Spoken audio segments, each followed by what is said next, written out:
এই যে প্রভাসের তীরে যজ্ঞ করেছিলেন ভগবান কৃষ্ণচন্দ্র, এর পিছনে অনেকগুলো কারণ আছে। একটু মন দিয়ে শুনবেন কথাগুলো মা। গুজরাটে একটি জায়গা আছে, সৌমতীর্থ বলে একটি জায়গা আছে, যেখানে ভগবানের ভোলানাথ দেবাদিদেব মহাদেবের বিগ্রহ আছে, যার নাম হচ্ছে সোমনাথ। সেই সোমনাথের নাম অনুসারে সেই জায়গার নাম সৌমতীর্থ। তা এই যে সৌমতীর্থে একটা নদী আছে বাবা, যেটার নাম হচ্ছে প্রভাস। তা প্রভাসটা হলো কি করে, এই প্রভাস নামটা পেল কি করে সেই নদী? শুনুন, চন্দ্রদেব যার স্ত্রী ছিল 27টি, মন দেবেন, কথা দেবেন, এই কথাগুলো মন দেবেন। হ্যাঁ, তা 27টি স্ত্রী, এই 27টি কন্যাকার দক্ষ রাজা। দক্ষ রাজার 27টি কন্যাকে বিবাহ করেছিলেন চন্দ্রদেব। একজনকে বিবাহ করেছিল দেবাদিদেব মহাদেব ভোলানাথ, সে হচ্ছে মা পার্বতী। এখন চন্দ্রদেবের 27টা স্ত্রী থাকতেও সে তার গুরুপত্নীর প্রতি দৃষ্টি দেয়, আর যখনই দৃষ্টি দেয় তখনই গুরুদেব চন্দ্রদেবকে অভিশাপ দেয়। কি অভিশাপ? ক্ষয়রোগ। অর্থাৎ তোমার যে 15-16 কলা, এক এক দিনে এক এক কলা ক্ষয় হতে হতে একদিন তুমি ধ্বংস হয়ে যাবে। বাবা, গুরুর অভিশাপ কখনো মিথ্যা হবে না, এটা জেনে রাখবেন।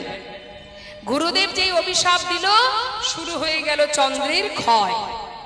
এক এক কলা এক এক দিন ক্ষয় হতে হতে বাকি রইল আর একটি কলা। সেই একটি কলা বেঁচে থাকতে তার 27টি স্ত্রী ছুটতে ছুটতে যাচ্ছে দেবাদিদেব মহাদেবের কাছে। ভোলানাথ কৈলাসে বসে ধ্যান করছে, আর 27টি স্ত্রী সম্পর্কে কি হয়? ভোলানাথ, জোরে বলুন। শালিকা আর ভোলানাথ কি হয়? জামাই বাবু। হ্যাঁ, এখন 27টা শালি ওই কৈলাসে গিয়ে ডাকছে, জামাই বাবু,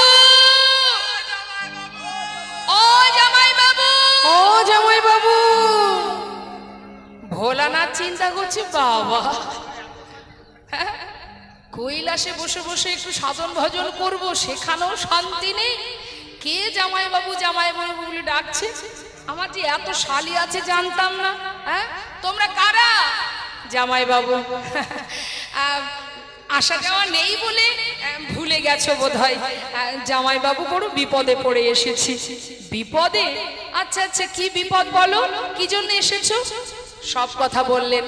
বলে, জামাই বাবু, আমাদের স্বামী, যিনি কিনা আমরা 27টি বোন তার স্ত্রী হয়েও আমার স্বামী সে গুরুপত্নীর প্রতি আকৃষ্ট হয়, আর সেই কারণে গুরুদেব তাকে অভিশাপ করে। তার একটু একটু করে ক্ষয় হতে হতে তার শেষ হতে চলেছে, সে মৃত্যুর মুখে ঢলে পড়ছে। তাই জামাই বাবু, আর একটি কলা বেঁচে আছে, তাই তো এলাম আপনার কাছে। কি করে তার প্রাণটা ফিরে পাবো, কি করে পতির প্রাণ ফেরানো যায়, তার বিধান নিতে। ভোলানাথ বললেন, এই ব্যাপার, সমস্যায় পড়েছে বলে জামাই বাবুর কথা মনে পড়ে গেছে। তা ভালো কথা, এসেছে যখন, যতই হোক সম্পর্কে শালী হও, উপায় তো একটা বের করতেই হবে। তা কি উপায়? বলছে, যদি একটা কলাও বেঁচে থাকে, আমার মাথায় যে জটা আছে, এই জটার মধ্যে গঙ্গা বাঁধা আছে। গঙ্গা, গঙ্গার মধ্যে তোমার স্বামীর একটা কলা বেঁচেও যদি থাকে, সেটাকে এই গঙ্গার মধ্যে রেখে দিয়ে যাও। দিয়ে কি করবে? তোমরা চলে যাবে গুরুদেবের কাছে, সেখানে গিয়ে তোমার পতির প্রাণ ফেরানোর জন্য তার চরণ ধরে হতে দেবে। যাও, চলে যাও। বিলম্ব না করে সেই একটি কলা সেই ভোলানাথের মস্তকে, যে জটার মধ্যে গঙ্গা, তার মধ্যে রেখে দিলেন বাবা। কেন? এর মধ্যে থাকলে তার কোনো অভিশাপ আর লাগবে না। তাই যাও, সেটা ওই জল, সেটা রেখে দিয়েছে গঙ্গা জলের মধ্যে। এটা হচ্ছে একটা অভিশাপ প্রুফ। যেমন বাবা, আমরা রেইনকোট পরি না, বৃষ্টি যখন আসে আমরা অঙ্গে যদি একটা রেইনকোট পরি, তাহলে কি হয়? জলের ফোঁটা গায়ে পড়ে না। হ্যাঁ, তা ওয়াটার প্রুফ যেমন আছে, আর এটা হচ্ছে অভিশাপ প্রুফ। এর মধ্যে থাকলে তোমার স্বামী আর মরবে না। যাও, এবার সেই একটি কলা মস্তকে জটার মধ্যে রেখে সেই 27টি স্ত্রী চলে গেল ভোলানাথের কাছ থেকে গুরুদেবের কাছে। গুরুদেবের কাছে গিয়ে যখন গুরুদেবকে বললেন, গুরুদেব এখন আমাদের উপায় কি?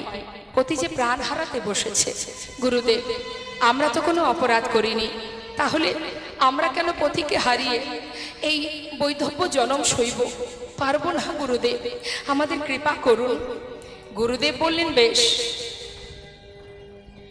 তোমাদের প্রতি আমার কোনো ক্ষোভ নেই, কিন্তু বিশ্বাস করো তোমার স্বামীর প্রাণ ফেরানোর মতো আর কোনো উপায় নেই। গুরুদেব যদি কোনো উপায় থাকে আমাদের বলুন। কি আর আছে বলো? একটা কলাও যদি বেঁচে থাকতো তাহলে আমি কোনো না কোনো উপায় তোমাদের বলে দিতাম। গুরুদেব আপনি অন্তত বলে তো দিন, তারপরে যা হয় হবে। বেশ, শোনো তাহলে, যদি একটা কলাও বেঁচে থাকে সেটাকে নিয়ে যদি ওই সৌমতীর্থে যে নদী আছে ওই নদীর জলে যদি তাকে স্নান করাতে পারো তাহলে তোমার পতির প্রাণ পুনরায় আবার ফিরে পাবে, পূর্ণ জ্যোতি ফিরে পাবে। শোনা মাত্রই ভোলানাথের মস্তক থেকে সেই একটি কলা নিয়ে গিয়ে ওই যে নদীতে স্নান করালেন মা, স্নান করানো মাত্রই সে আবার পরিপূর্ণ জ্যোতি ফিরে পেল। আর সেই সময় চন্দ্রদেব তাকে আশীর্বাদ করলো, তোর জন্য যখন আমি পুনরায় আবার জন্ম ফিরে পেলাম, পূর্ণ জ্যোতি ফিরে পেলাম, আমি তোকে আশীর্বাদ করলাম, আজ থেকে তোর নাম হবে প্রভাস। নিতাই গৌর হরি বল। প্রভাস, প্রযুক্ত আশ, অর্থাৎ প্রভাযুক্ত আশ, মানে পুনরায় আবার নিজেকে ফিরে পাওয়ার জন্যই তোর নাম প্রভাস। কিন্তু বাবা এই যে প্রভাস, সে অভিশাপ প্রাপ্ত হয়েছিল, আর এই অভিশাপ খণ্ডন করার জন্যই গোবিন্দ যজ্ঞ করেছিলেন মা। অভিশাপটা কি না, এক মুনিপুত্র গিয়েছিলেন জল পান করতে, আর জল পান করতে যখন গেছে ওই প্রভাসের জলে এক কুমির বাস করছিল। সে কুমির তাকে ধরে তীর থেকে ধরে নিয়ে জলের ভেতরে নিয়ে তাকে খেয়ে ফেলে। আর যখন খেয়ে ফেললো অন্যান্য মুনিপুত্ররা ছুটে গিয়ে তার পিতাকে নালিশ করলো যে মনিবর আপনার সন্তানকে ওই প্রভাসের জলে এক কুমির খেয়ে ফেলেছে। খবর পেয়ে সেই মুনি সেই প্রভাস নদীর তীরে এসে বললেন, রে প্রভাস, তুই আমার পুত্রের প্রাণ হরণ করেছিস, আমি তোকে অভিশাপ করলাম, আজ থেকে একটু একটু করে তোর সমস্ত জল শুকিয়ে যাবে, তোর বক্ষের উপরে কুকুর বিড়াল যারা মূল মূত্র ত্যাগ করবে এবং তারা তোরই বক্ষের উপর দিয়ে হেঁটে যাবে, যারা মল ত্যাগ করবে, মূত্র ত্যাগ করবে এই বক্ষের উপর দিয়ে। যেই না বলা, প্রকৃতভাবে প্রভাস নিজ রূপ ধারণ করে বললেন, হে মুনিবর, আমি তো কোনো অপরাধ করিনি, অপরাধ যদি করে থাকে আমার বক্ষে যে কুমির সে আপনার সন্তানকে হরণ করেছে, আমাকে আপনি ক্ষমা করুন। মুনিবর বললেন, তবে বেশ, আমি বুঝতে না পেরে অভিশাপ দিয়েছি, তবে অভিশাপ যেমন আর ফিরিয়ে নেওয়া যাবে না তেমন আশীর্বাদও করলাম। যেদিন তোরই বক্ষের জল দিয়ে ভগবান কৃষ্ণচন্দ্র রাধারানীর চরণ ধৌত করবে সেই দিন থেকে তুই উদ্ধার হয়ে যাবে। নিতাই গৌর হরি বল। তাই সেই প্রভাসের অভিশাপ মুক্ত করার জন্য ভগবান যজ্ঞ করেছিলেন। শুধু ছিল এটাই কারণ নয় বাবা, আরো অনেক কারণ আছে। কুরুক্ষেত্রে যুদ্ধের পর হস্তিনাপুরে রাজা হয়েছিল ধর্মরাজ যুধিষ্ঠির। রাজা হবার পর কুন্তী পিসিমা কৃষ্ণকে ডেকে বলেছিলেন, পিসিমা গো, তোমার ছেলে হস্তিনাপুরে রাজা, আজ তুমি রাজমাতা, তোমার জীবনে যত কষ্ট, যত দুঃখ, যত যন্ত্রণা ছিল সব শেষ হয়ে গেছে, আর কোনো দুঃখ নেই। তাই পিসিমা এবার আমাকে বিদায় দাও, আমি চলে যাই। যখনই এই কথা বলেছে কুন্তী মনে মনে চিন্তা করছে, বাবা যে কৃষ্ণ তো কোনোদিন এমন করে আমাকে না বলে আমি চাই কথাটা বলে না, বলে আমি আসি, কিন্তু আজ বলছে যাই। তার মানে কি সে আর আসবে না? মুখের দিকে তাকিয়ে আছে। ভগবান বললেন, পিসিমা যাবার আগে আমি তোমায় বর দিয়ে যাব, তুমি বর চেয়ে নাও। বলো তুমি কি চাও? কুন্তী পিসিমা বলে, কৃষ্ণ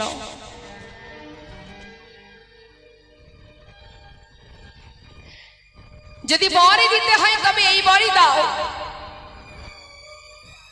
এতদিন আমার জীবনে দুঃখ ছিল, কষ্ট ছিল, তাই তুমি আমার সঙ্গে ছিলে, আমার 5 পুত্রের সঙ্গে বন্ধুর মতো ছিলে। কিন্তু আজ সমস্ত দুঃখের অবসান ঘটে আজ আমি হস্তিনাপুরের রাজমাতা, আমার ছেলে মস্ত বড় রাজা, তাই তুমি সব কিছু ফেলে চলে যাচ্ছ।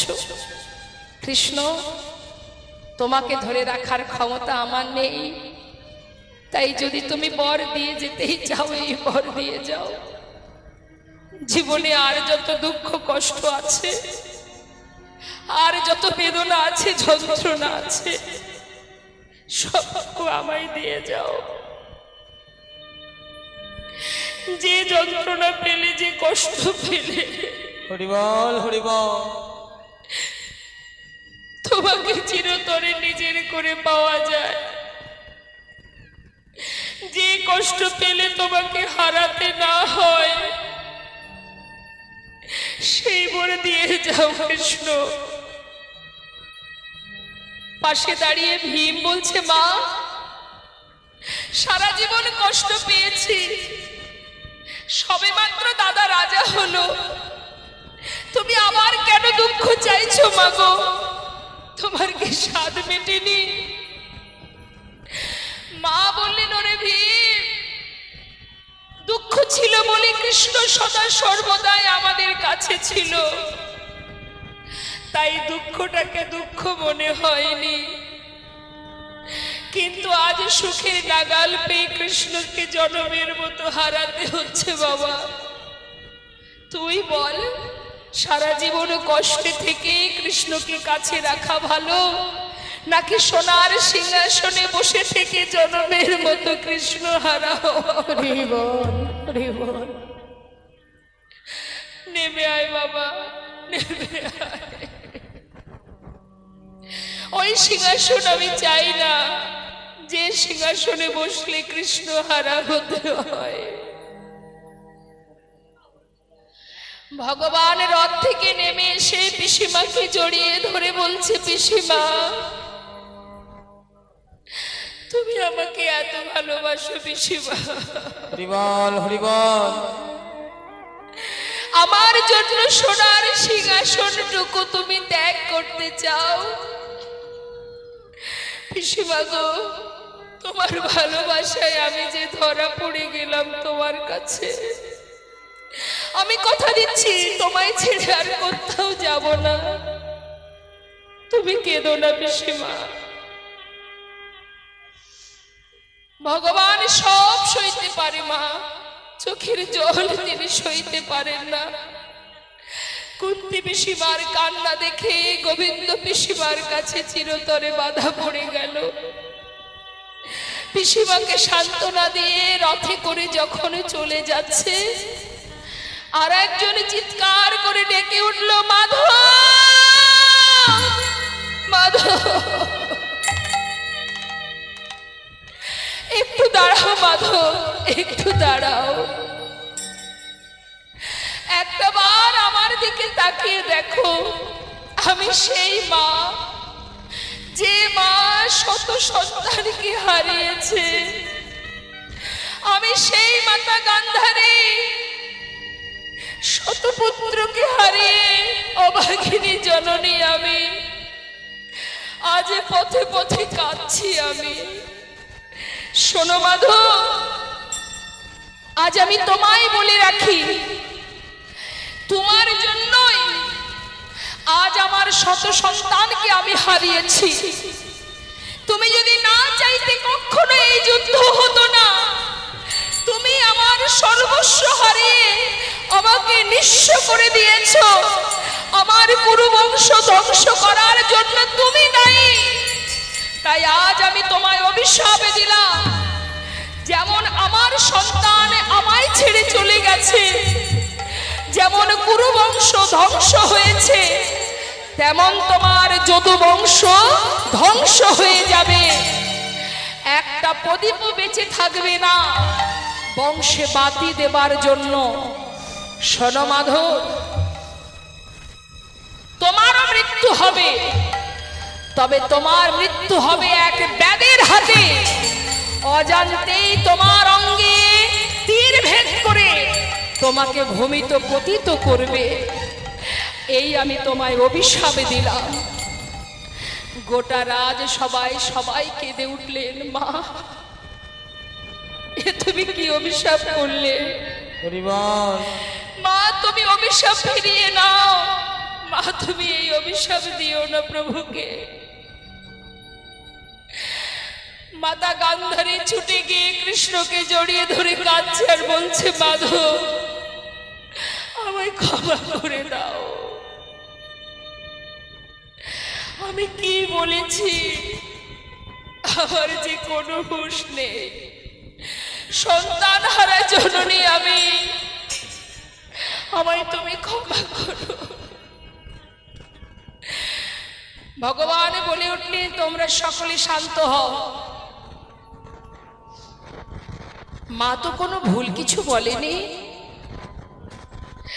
শোনো, তার অভিশাপ দেওয়াটাই স্বাভাবিক। তার শতপুত্র হারা হয়েছে সে, আজ তার অভিশাপ আমি মাথায় করে নিলাম।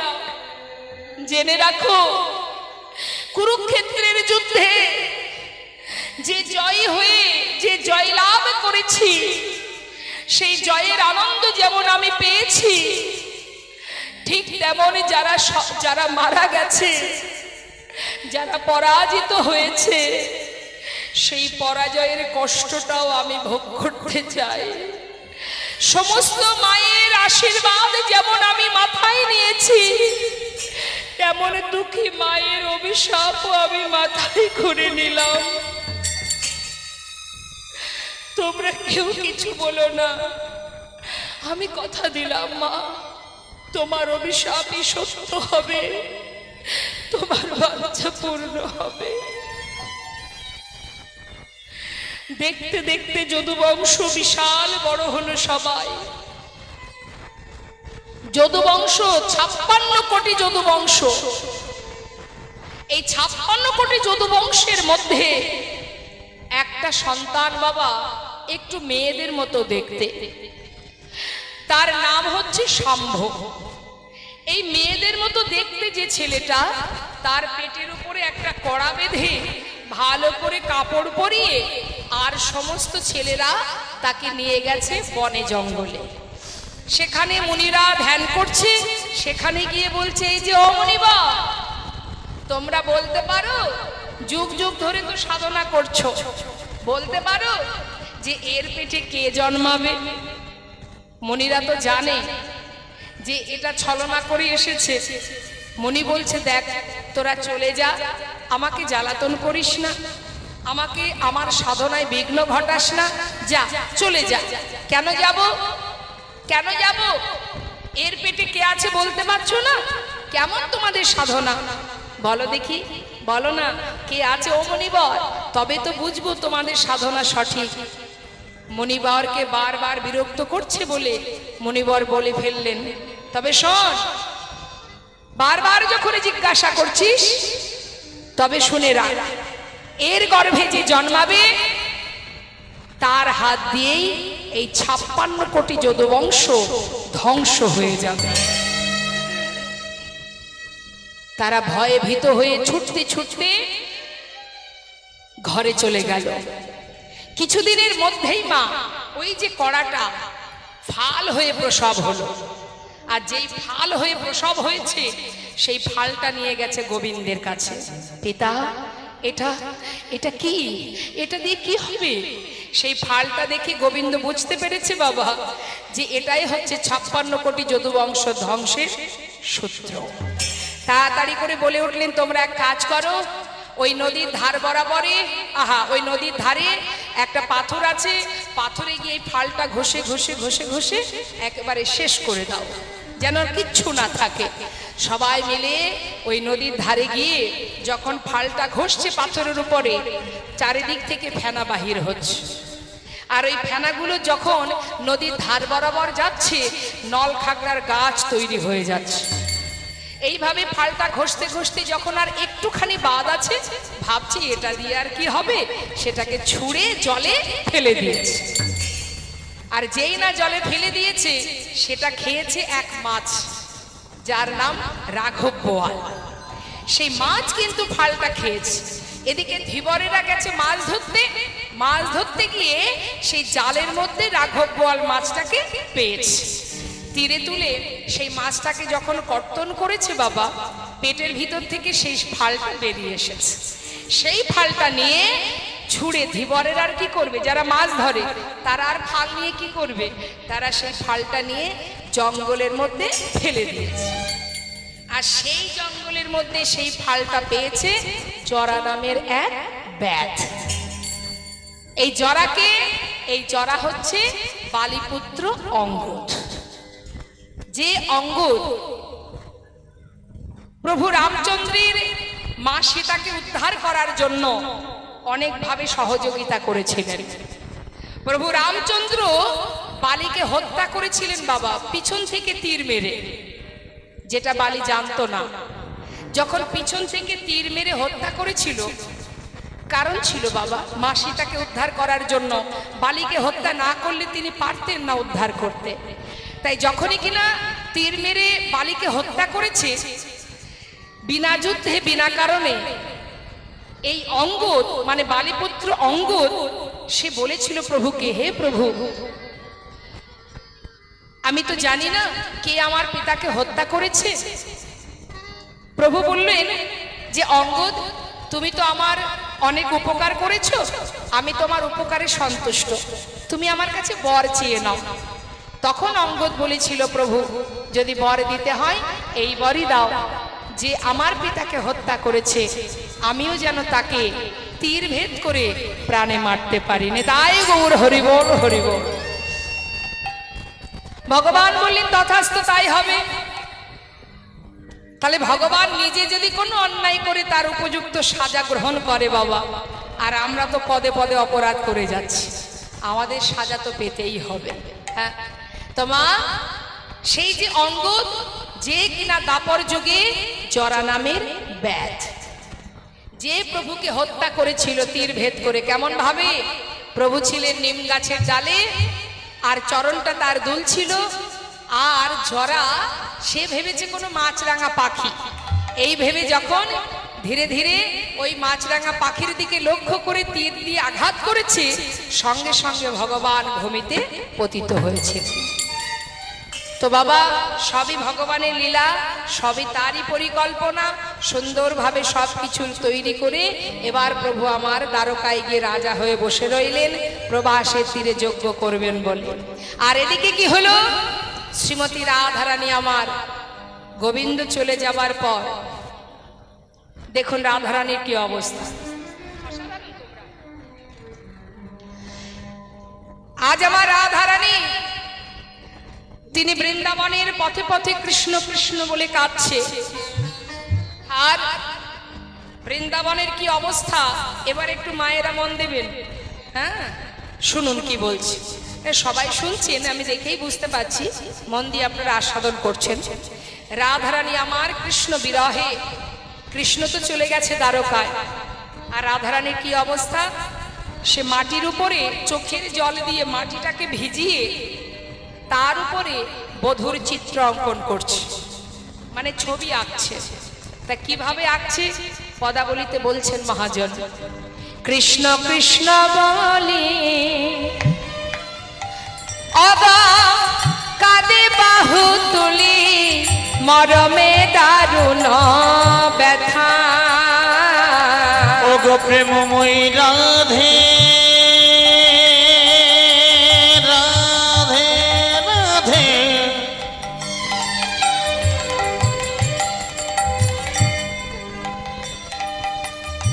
তার প্রাণনাথের ছবি অঙ্কন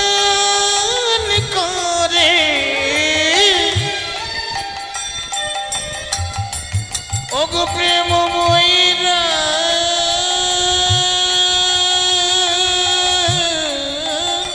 রাধে গো কৃষ্ণ কৃষ্ণ বলি হরি বল। কাঁদে বাহু তুলি ওই না মরমে দারুণ ব্যথা মৃত্তিকায় পরে মূরতি আঁকিয়া কহে তার শনে কথা। পরে মূরতি আঁকিয়া কহে তার শনে কথা। বলে একবার বধূ ওমা মাটির উপরে ছবি এঁকে ওই ছবির সঙ্গে কথা বলছেন রাধারানী কি সুন্দর ভাবে। বলে একবার বধূ কথা বলো একেবারে বধূ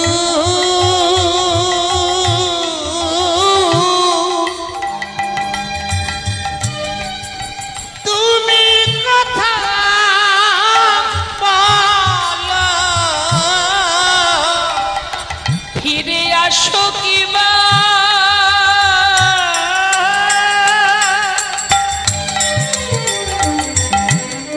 নাইবা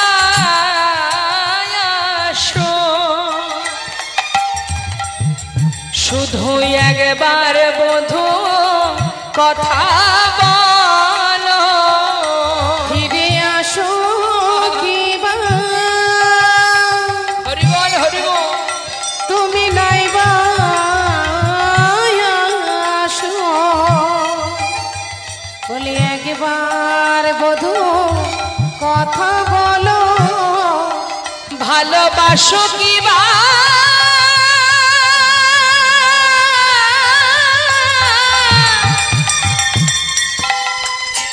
ওগো বধূ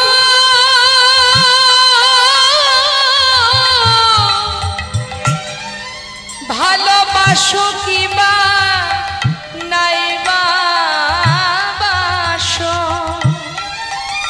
শুধু একবার বধূ কথা বলো আমায় ভালোবাসো কিবা হরি বল। তুমি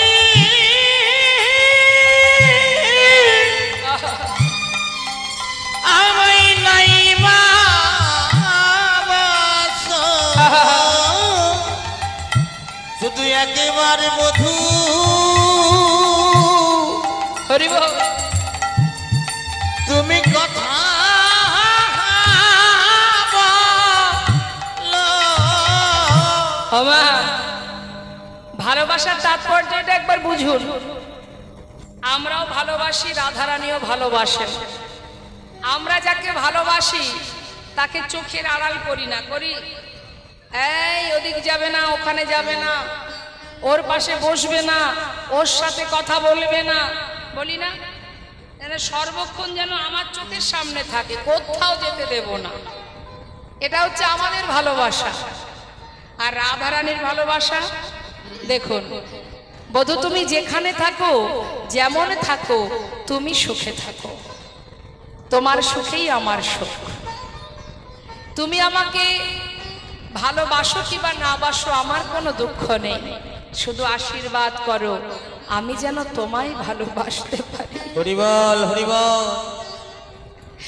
একদিন গোবিন্দ বলছে, রাধে বিদায়, রাধে আমি তোমার যোগ্য নই, আমাকে বিদায় দাও, আমি চলে যাচ্ছি মথুরায়, চলে যাব দ্বারকায়, আমায় তুমি মুক্তি করে দাও।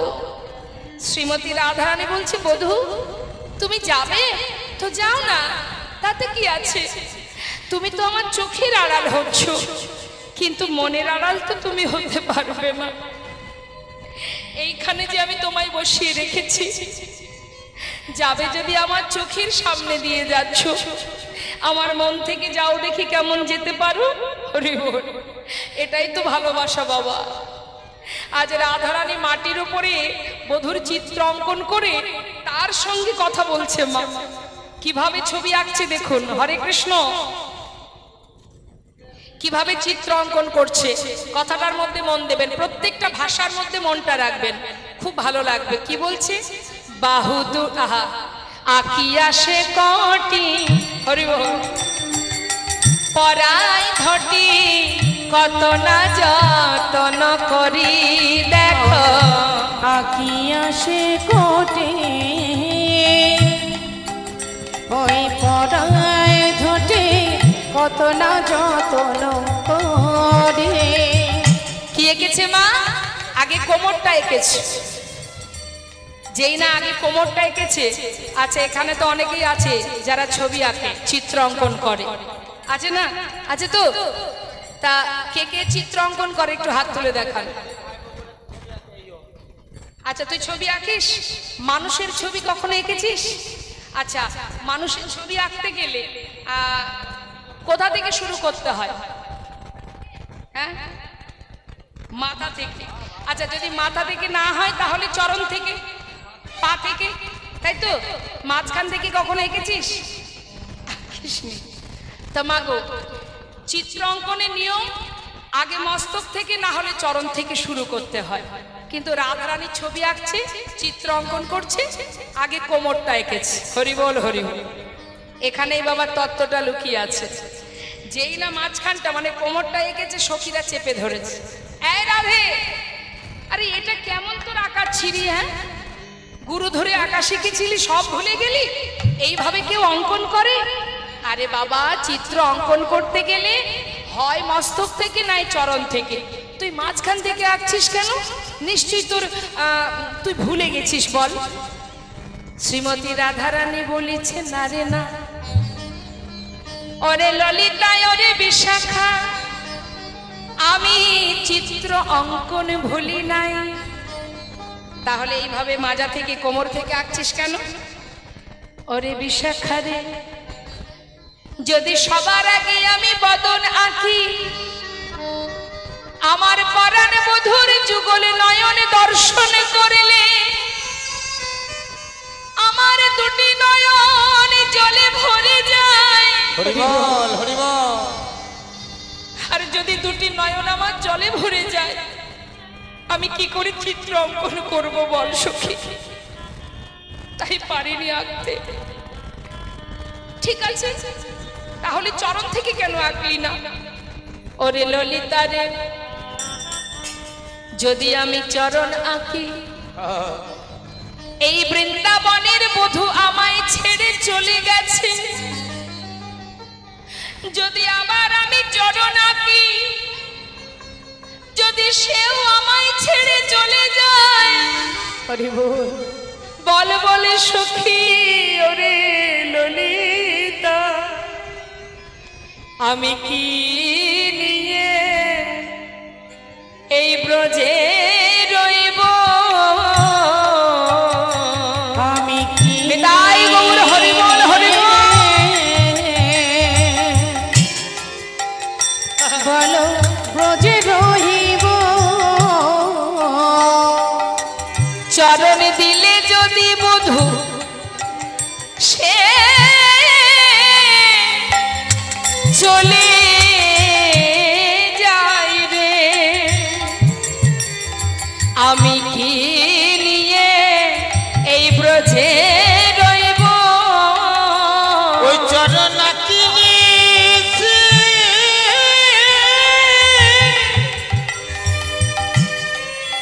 সে চলে যাই রে,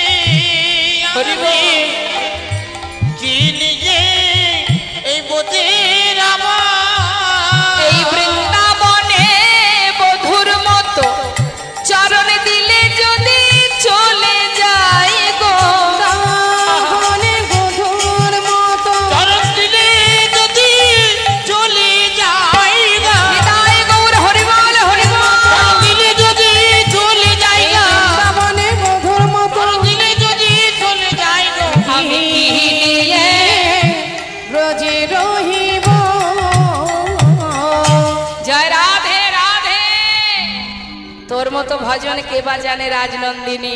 হ্যাঁ রে, আমরা যে বুঝতে পারিনি রাই, আমাদের ভুল ক্ষমা করে দে। বল এবার কি আঁকবি? শ্রীমতী রাধারানী আঁকছে বাবা। প্রথমে কোমরটা এঁকেছে, তারপরে কি এঁকেছে? নাভি সরোবর আঁকিল তারে পার, কত না যতন করে। ওই নভি সরোবর আকিলা তারপর কত না যত্ন করি। এবার কি আঁকছে মা? আগে কোমরটা আঁকলো, নাভি সরোবর আঁকা হয়ে গেল। এবার আঁকছে কি? বাহু দুটি আঁকি, ছলো ছলো আঁখি, বাঁশিটি দিল সেই করে। ওই না বাহু দুটি আঁকি, ছলো ছলো আঁকি, বাঁশিটি দিল সে করে। হাত এঁকেছে, হাত দুটো অঙ্কন করে হাতে একটা বাঁশি এঁকে দিয়েছে। আর যেই না বাঁশি এঁকে দিয়েছে বাবা, রাধারানী আর নিজেকে স্থির করে রাখতে পারছে না। চোখের জলে বুক ভাসিয়ে কেঁদে কেঁদে বলছে, ওগো বধূ গো, তেমনি করে একবার বাজাও বাঁশি, তেমনি করে একবার বাজাও বাঁশি। যে বাঁশি শুনে আমি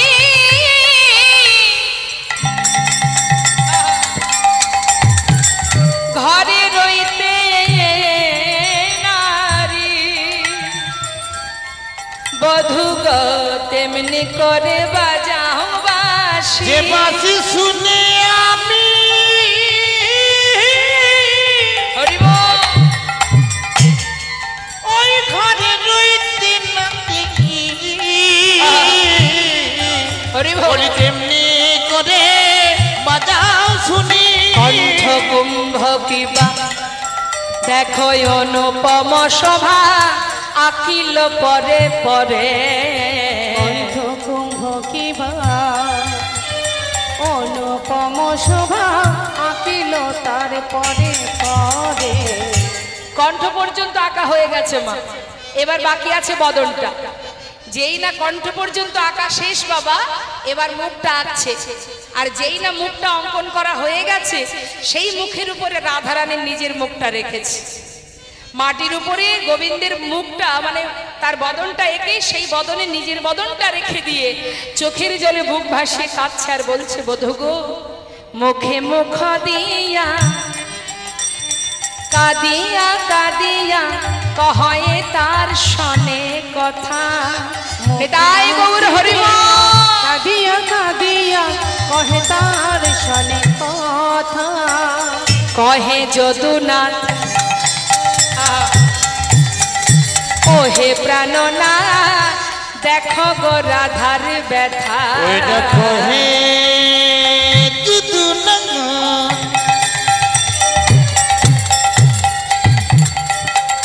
ওহে প্রাণনাথ, দেখো না রাধার ব্যথা।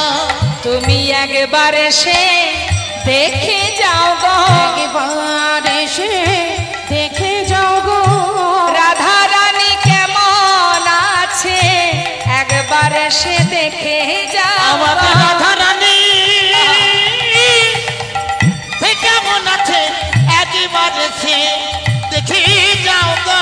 ফিরে আসো কি বানাই বা আসো, বলিও হে আমার প্রাণ গোবিন্দ।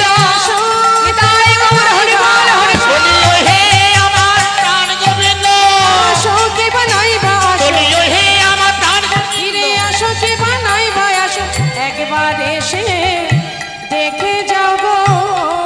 ওই না কহে যদুনা, ওহে প্রাণনাথ, দেখো না রাধার ব্যথা। এদিকে কি হলো মা? বৃন্দাবনের তো এই অবস্থা, সবাই মিলে কাঁদছে। সবাই যে যেমন করে ভালোবাসে, সখাগণ কাঁদছে, মাতা যশোমতী কাঁদছে, ব্রজবাসীরা কাঁদছে, রাধারানী কাঁদছে, সবাই কাঁদছে। আর এদিকে হঠাৎ হলো কি দেখুন, দেবর্ষি নারদ মনে মনে চিন্তা করছে যে যাই, বহুদিন হলো সাধু সঙ্গ করিনি, একটু সাধু সঙ্গ করে আসি। তা সাধু সঙ্গ করতে যাবে কোথায়? না বৃন্দাবনে। তাই গৌর হরি বল। এখন বৃন্দাবনে যাচ্ছে সাধু সঙ্গ করতে, কেমন ভাবে?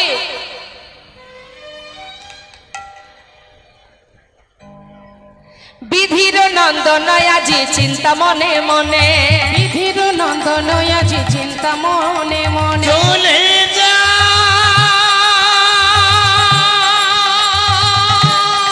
গো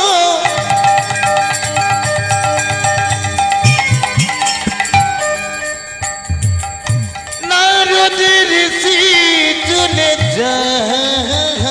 হরি যায় বল।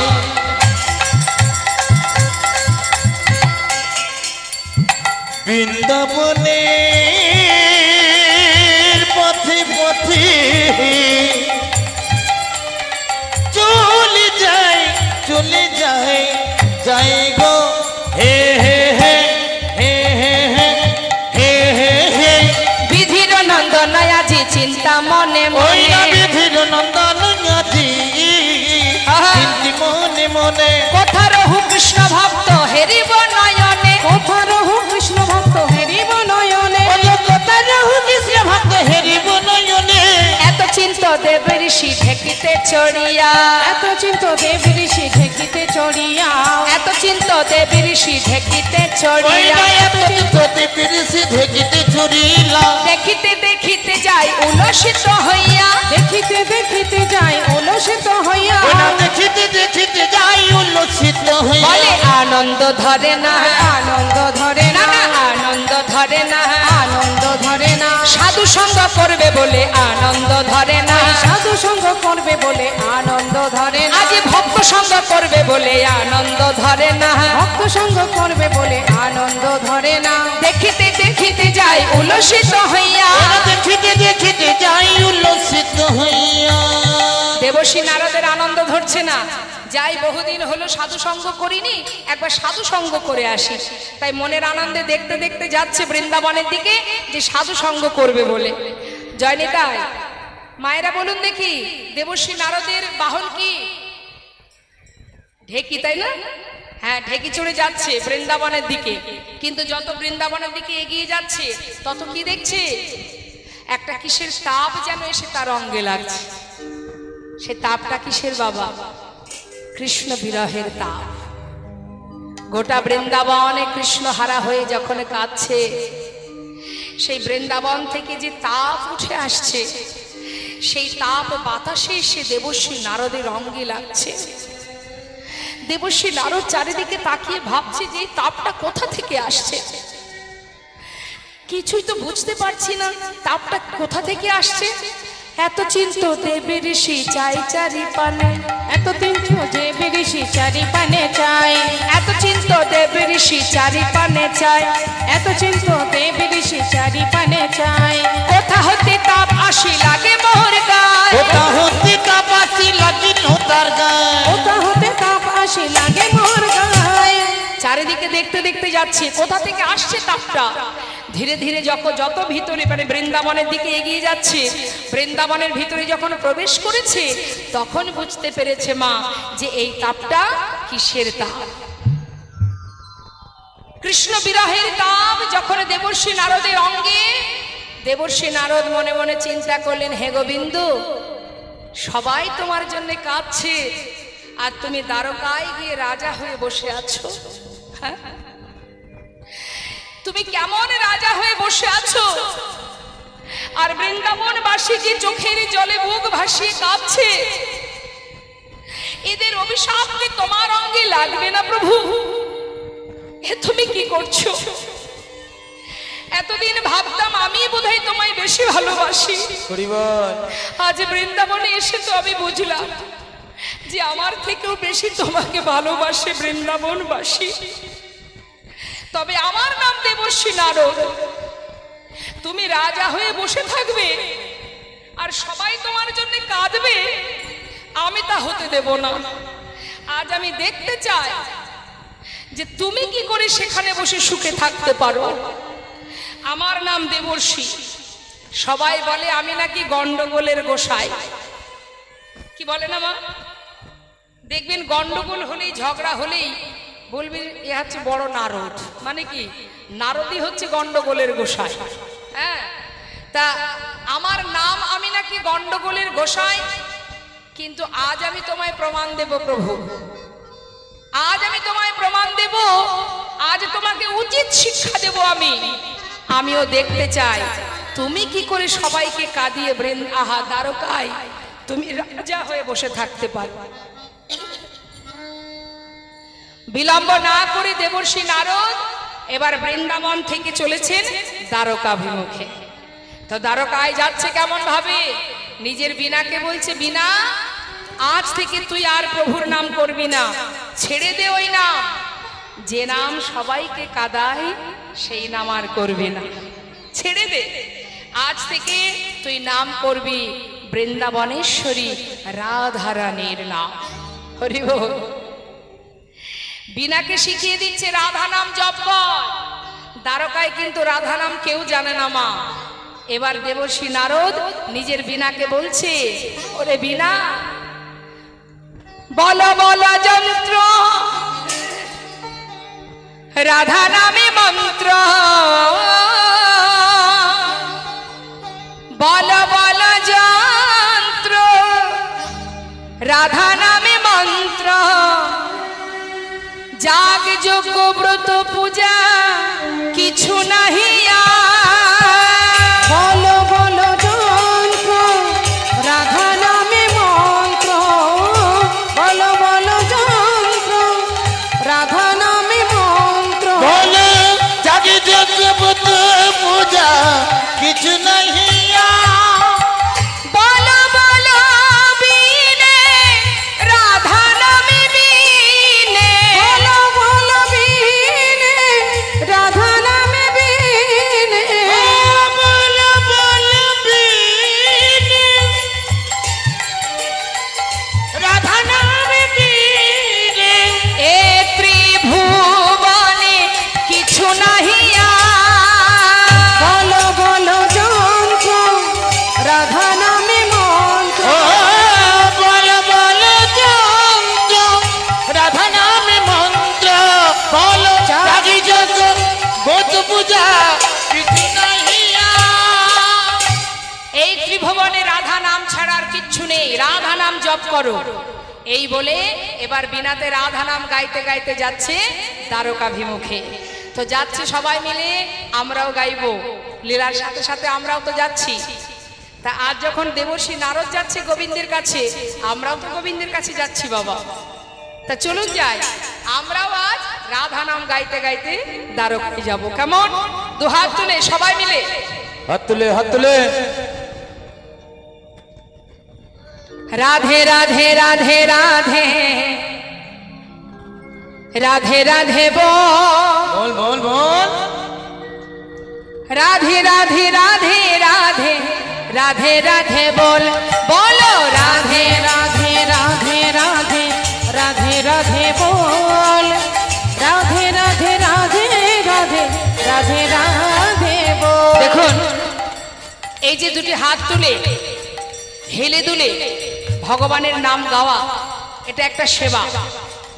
তাই যারা রাধারানীকে ভালোবাসেন, গোবিন্দকে ভালোবাসেন, এই মহতে হরিবাসরে সাধু সঙ্গ করতে করতে অলসতা জড়তা করবেন না। জড়তা রেখে ভগবানের নাম হয় না। মনের মধ্যে স্বতঃস্ফূর্ত ভাব নিয়ে হেলে দুলে হাতে তালি দিয়ে সবাই মিলে আমরা রাধা নাম গাইব। প্রত্যেকে হাত তুলবেন, নিতাই গৌর হরি বল। রাধে রাধে রাধে রাধে রাধে রাধে বল, রাধে রাধে রাধে রাধে রাধে রাধে বল, बोलो राधे राधे राधे राधे राधे राधे बोल, राधे राधे राधे राधे राधे राधे बोल, বৃন্দাবন কি राधे राधे যমুনা মাই কি। এদিকে বাবাদের দিক থেকে কোনো আওয়াজ পাচ্ছি না কেন? একটু জোরে জোরে বলবেন। হ্যাঁ, মায়েরা বলবেন উচ্চস্বরে, বৃন্দাবন কি। সুন্দর হচ্ছে, মায়েদেরকে আমি খারাপ বলতে পারবো না, খুব ভালো বলছেন।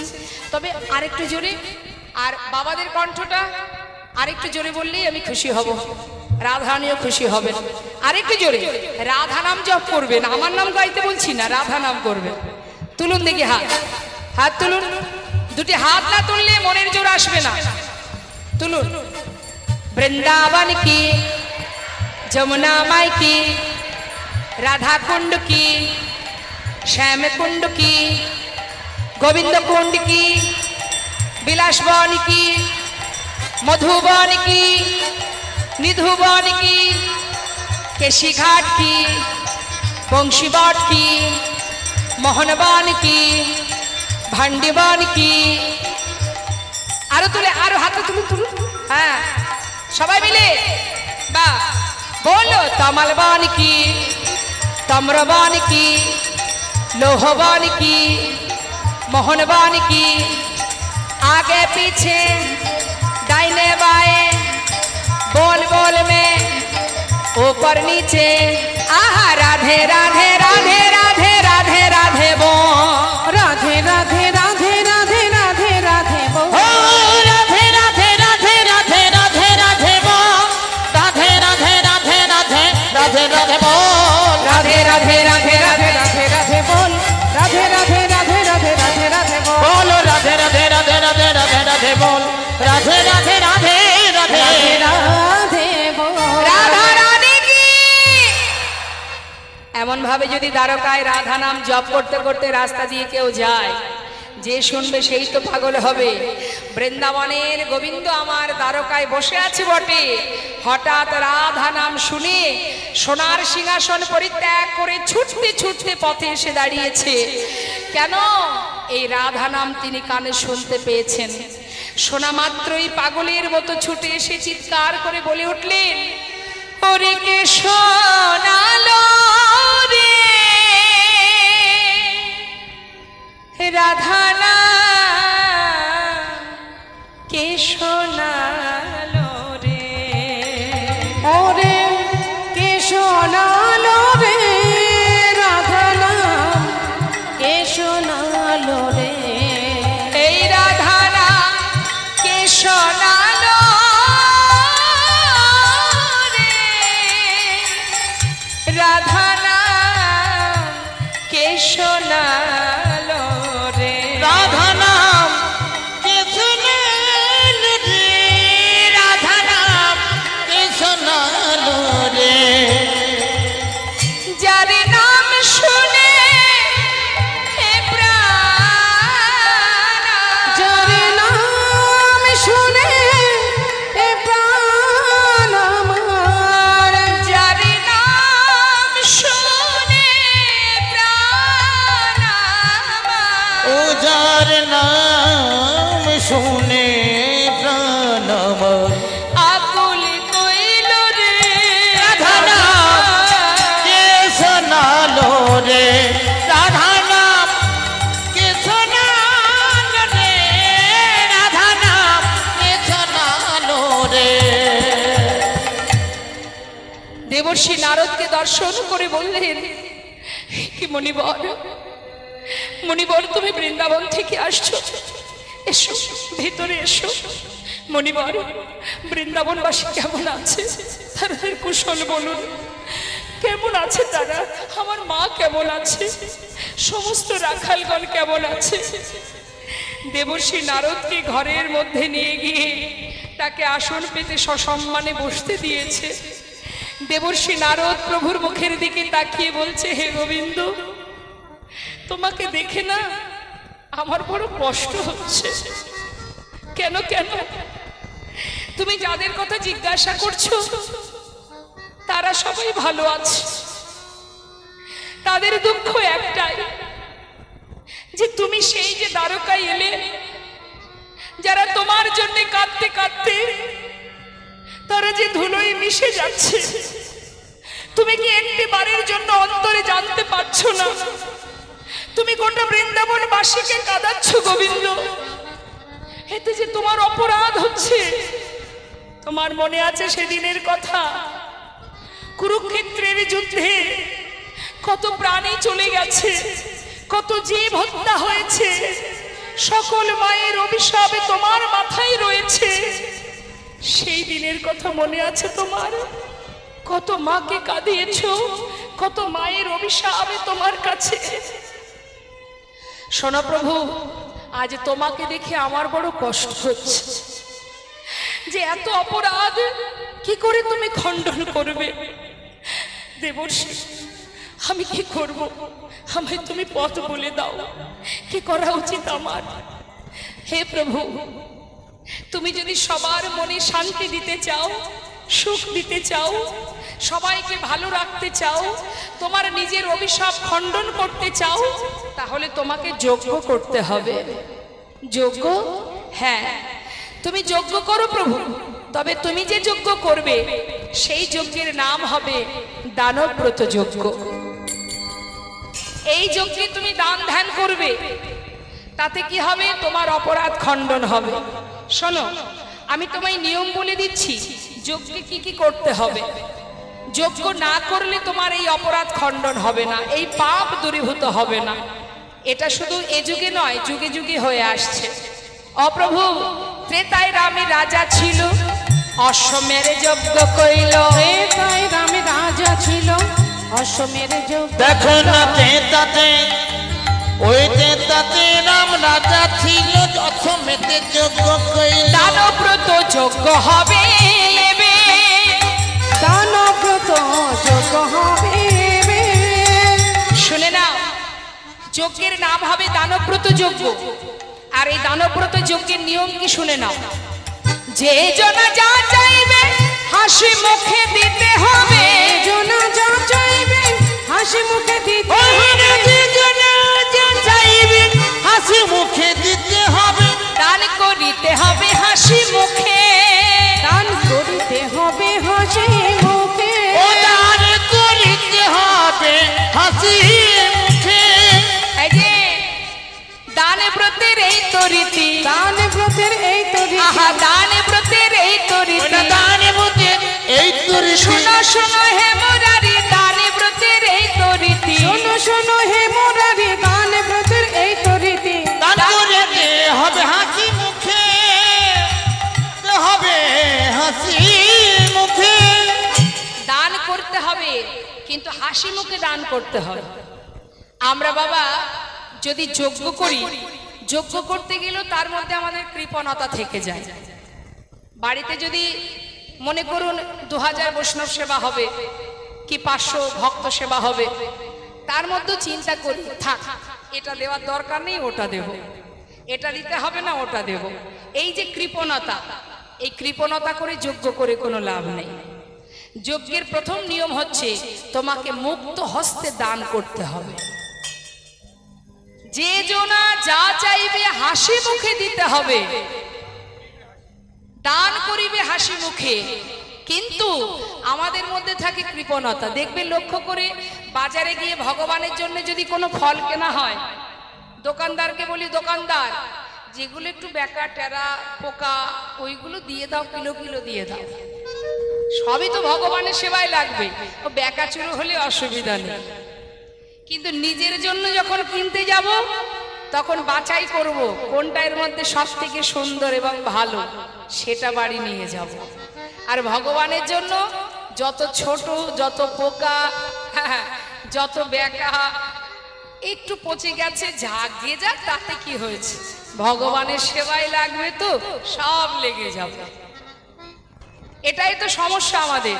কাউকে কিছু দিতে গেলে মনে মনে ভাবি না, থাক এটা দেব না, যেটা ফেলে রেখেছে ওই ঘরের কোনায় পড়ে আছে ওটাই দিয়ে দে। এটাকে দান বলে না মা, জেনে রাখুন। দান অত সহজ নয়। তা বলছে দান তো করবে, হাসি মুখে দান করবে। যতক্ষণ তোমার থাকবে তোমায় দান করে যেতে হবে। শুধু তাই নয়, দান করার পরে কি হবে, দেখা গেল দান করতে করতে তোমার সব শেষ, আর তোমার ভান্ডারে কিছু নেই। যদি তোমার না থাকে তখনও কি করবে জেনে নাও শ্যামনগর। এই যে গোবিন্দ, দানের শেষে, সব শেষে দানে দিয়া ভিক্ষার ঝুলি কাঁধে লইয়া, সব শেষে দান দিয়া ভিক্ষার ঝুলি কাঁধে ওই লইয়া। সব শেষে, সব শেষে দান দিয়া ভিক্ষার ঝুলি কাঁধে দিয়া। ভিক্ষা মেগে খাবে মন সুখে, মন সুখে। মহারাজ ভিক্ষা মেগে খাবে মন সুখে। কেন বললেন এই কথাটা? ভিক্ষা করতে হবে, তবে হাসি মুখে ভিক্ষা করতে হবে। তোমার সব কিছু শেষ হয়ে গেছে বলে তুমি মনটা খারাপ করে, মুখটা শুকনো করে তুমি ভিক্ষা করে করে বেড়াবে, তা হবে না। হাসি মুখে ভিক্ষা করতে হবে, মনের মধ্যে আনন্দ রাখতে হবে, তবেই কি হবে? এই যে তুমি দান ধ্যান করেছো, অনেকে দেখবেন দান করার পরে মনের মধ্যে অহংকার হয়, আমি এটা দিয়েছি, ওটা দিয়েছি, সেটা দিয়েছি বলে অনেকে দেখবে। হ্যাঁ, এই যে অহংকার, যখনই তুমি দাঁড়ে দাঁড়ে ভিক্ষা করবে তখন কি হবে? তোমার দানের অহংকার দূরে যাবে, দানের অহংকার দূরে যাবে, তোমার দানের অহংকার দূরে যাবে। দানের অহংকার দূরে যাবে। শোনো শোনো হে রাজন, দানের অহংকার দূরে যাবে। শোনো শোনো হে রাজন, দানের অহংকার দূরে যাবে। ভিক্ষা মেগে খাবে মন সুখে। ভিক্ষা মেগে খাবে মন সুখে। মহারাজ ভিক্ষা মেগে খাবে মন সুখে। বোঝানো গেল মা? নিয়ম কি? অহংকার দূরীভূত করে মুক্ত হস্তে সকলের সেবা দিতে হবে, দান ধ্যান করতে হবে, দানের মধ্যে যেন কৃপণতা না থাকে। তা বললেন দেবর্ষি, সবই মানলাম, সবই বুঝলাম, তাহলে এখন এই যজ্ঞের আয়োজন করবে কে? বিশ্বকর্মাকে স্মরণ করে এবার যজ্ঞাগার শুরু হলো। আর দেবর্ষি নারদের উপরে দায়িত্ব দিল নিমন্ত্রণের ভার। নিতাই গৌর হরিব। স্বর্গমত্ত পাতালে নিমন্ত্রণের আয়োজন হলো। সুন্দর করে পত্র লিখছেন গোবিন্দ, সবার জন্য পত্র লিখে দাদার হাতে দিয়েছে। দাদা একটু ভালো করে দেখো তো যে সব ঠিকঠাক হলো কিনা। বলরাম দেখছে স্বর্গমত্ত পাতাল সর্বত্রে নিমন্ত্রণের পত্র লিখেছে কানাই, কিন্তু লেখেনি বৃন্দাবনবাসীর জন্য। নিতাই গৌর হরি বল। বলরাম বলছে কানাই, তুই সবার জন্য পত্র লিখলি, কিন্তু বৃন্দাবনবাসীর জন্য কেন লিখলি না? সেখানে যে মা আছে, পিতা আছে, ব্রজবাসীরা আছে, রাখাল বালকরা আছে, তাদের জন্য কেন তুই পত্র লিখলি না কানাই? দেখ, তুই সবার জন্য পত্র লিখেছিস, কিন্তু বৃন্দাবনের জন্য যদি পত্র না লিখিস তাহলে তো তোর এই যজ্ঞে আমারও থাকা উচিত নয়, কারণ আমিও তো সেই বৃন্দাবনবাসী। দাদা তুমি কি এটুকু বুঝলে না কেন আমি বৃন্দাবনের জন্য পত্র লিখি নাই? দাদা গো, নিমন্ত্রণ পত্র তাদেরই করা যায়। কাদের করে? যারা আমার ঘরের মানুষ নয়, বাইরের মানুষ। তো দাদা গো, স্বর্গমত্ত পাতালের জন্য নিমন্ত্রণ করেছি, কিন্তু নিজের ঘরের মানুষের জন্য কখনো কেউ পত্র লেখে?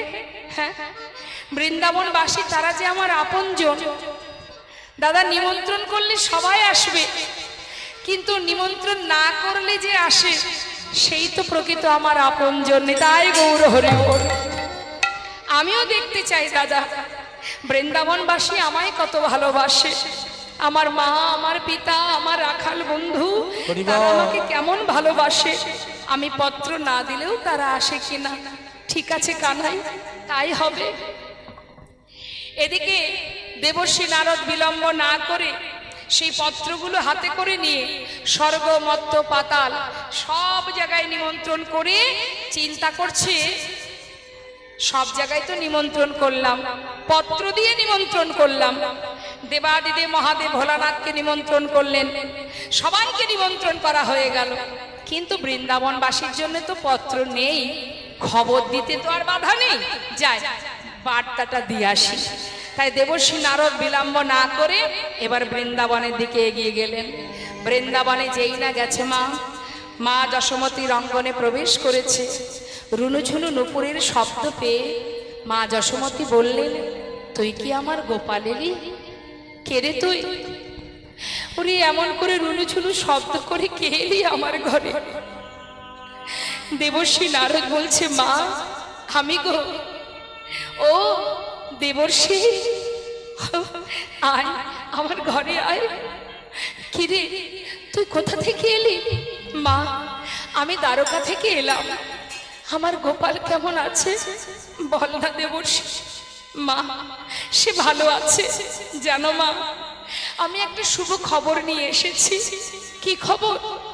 তোমার পুত্র কানাই সে দ্বারকাতে বিশাল বড় যজ্ঞ করছে, তাই মাগো আমি এসেছি তোমাদের কাছে খবর দিতে, দেরি না করে শিগগিরই তোমরা সবাই চলো।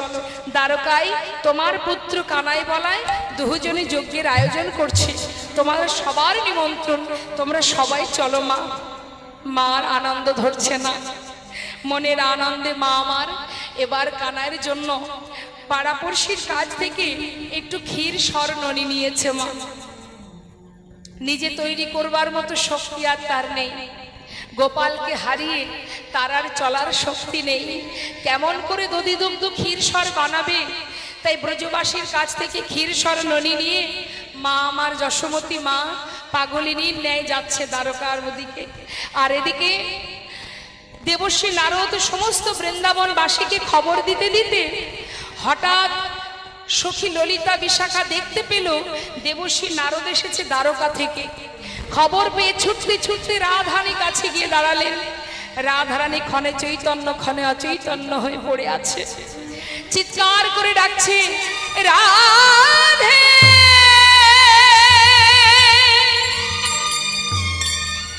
ও গো রাধে, রাধে রাধে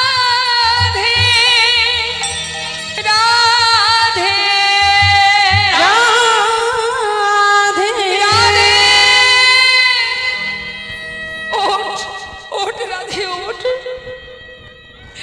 আর এমন করে কাঁদিস না, শিগগিরই আমার সঙ্গে আয়। কোথায় যাব? ওই দেখ দেবশ্রী নারদ এসেছে দ্বারকা থেকে, তোর বধুর সন্ধান এনেছে। চল রাই চল, আমরা সবাই মিলে যাই, বধূ কেমন আছে একবার শুনে আসি। শ্রীমতী রাধারানী পাগলিনীর ন্যায় দেবশ্রীর কাছে এসে বলছে, দেবর্ষি আমার বধূ কেমন আছে? বলো না দেবর্ষি, সে কেমন আছে? দেবশ্রী নারদ বলছে, শান্ত হও, সবাই ভালো আছে গো, তবে আমি এসেছি তোমাদের কাছে একটা শুভ খবর নিয়ে। শুনে নাও, প্রভাসেতে যজ্ঞ করে কৃষ্ণ বলরাম, প্রভাসেতে যজ্ঞ করে কৃষ্ণ বলরাম। দেখো না প্রভাসে প্রভাসে যজ্ঞ করে কৃষ্ণ বলরাম, সেই যজ্ঞের সংবাদ দিতে আমি নারদ যে এলাম, সেই যজ্ঞের সংবাদ দিতে নারদ যে এলাম। দেখো না সেই যজ্ঞে সংবাদ দিতে আমি নারদ যে এলাম।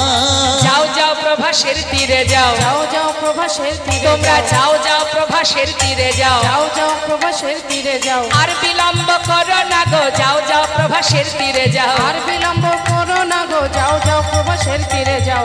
সেই যজ্ঞে সংবাদ দিতে নারদ যে এলাম, সেই যজ্ঞের সংবাদ দিতে নারদ যে এলাম। তোমরা আর দেরি করো না, তাড়াতাড়ি চলে যাও, প্রভাসের তীরে গোবিন্দ যজ্ঞ করছে। আনন্দ আর ধরছে না, সবাই যাচ্ছে ব্রজবাসী, কিন্তু ব্রজবাসী যাচ্ছে সবার শেষে। বাবা কেন শেষে যাচ্ছে মা? তারা তো সবার শেষে খবর পেয়েছে, আগে খবর পেয়েছে স্বর্গমত্ত পাতাল, তাই তো? শেষে গিয়ে খবর পেয়েছে কারা? ব্রজবাসীরা। এখন বৃন্দাবনবাসী সবার লাস্টে খবর পেয়েছে বলে এবার তারা সবার শেষে যাচ্ছে।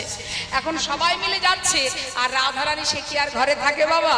যেই না শুনেছে যে গোবিন্দ যজ্ঞ করছে, রাধারানী বিলম্ব না করে সখী বেষ্টিত হয়ে মনের আনন্দে এবার ঘর থেকে পা বাহির করেছে। যোগ বার্তা পেয়ে যাত্রা করিলেন রায়, আয় বালা গো, যোগ বাতা পেজাত চলিলেন রায় বালা গো। সখী গণ সঙ্গে চলে সহিত বড়া, সখী গণ সঙ্গে চলে সহিত বড়াই। যোগ বার্তা পেজাত চলিলেন রায় বালা গো। শ্রীমতী রাধারানী ঘর থেকে মাথায় পসরা নিয়ে সুন্দর করে নিজেকে সাজিয়ে তিনি প্রতিজ্ঞাবদ্ধ হয়েছেন যে আমি আর বৃন্দাবনে ফিরব না, আমি আমার বধূর দেশে চলে যাব। এই বলে সখীদের নিয়ে যেই না যাত্রা করেছে মা, আর যাবা কোথায়? কোথায় ছিল কালস্য কুটিলা, নেতাই গৌর হরিহর। আচ্ছা আমার মায়েরা বলুন দেখি, কুটিলা কি শুধু বৃন্দাবনেই পাওয়া যায়?